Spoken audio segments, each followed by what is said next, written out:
ఓం శ్రీ మాత్రే నమః. అందరికీ నమస్కారం అండి. ఇప్పుడు నేను చూపించేది ఏంటంటే మరకత శివలింగం చూపిస్తున్నానండి. చాలామంది అడుగుతున్నారు మరకత శివలింగం మాకు ఒరిజినల్ న్యాచురల్గా ఉండాలండి, మాకు మాకు ఒరిజినల్ ఉండాలి అని అంటున్నారు. ఇది ఒరిజినల్ అండి, చూడండి. ఇది మరకత శివలింగం అంటారు, ఒరిజినల్ న్యాచురల్.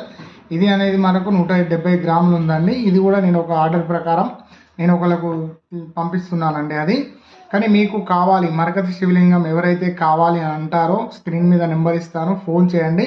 మేము వాళ్ళకు ల్యాబ్ టెస్టింగ్తో సహా పంపిస్తాము. 100 గ్రాముల పైనుంచి మేము ల్యాబ్ టెస్టింగ్ చేయించి పంపిస్తాము. మనకు 30-40 గ్రాములు అయితే మేము చేయించామండి. పెద్దదానికైతేనే మేము చేయిస్తాము. కావాల్సిన వాళ్ళు స్క్రీన్ మీద నెంబర్ ఇస్తున్నాను, ఫోన్ చేయండి. ఇది గ్రామ్ చొప్పున ఉంటుందండి, ఒక్కొక్క గ్రామ్ చొప్పున ఉంటుంది. గ్రామ్ చొప్పున మేము లెక్క చేసి మీకు చెప్తాము. మీరు ఫోన్పే చేయండి, గూగుల్ పే చేయండి, మీ ఇంటికి శివలింగాన్ని పంపిస్తాము. ఓం శ్రీ మాత్రే నమః. నమస్కారం అండి.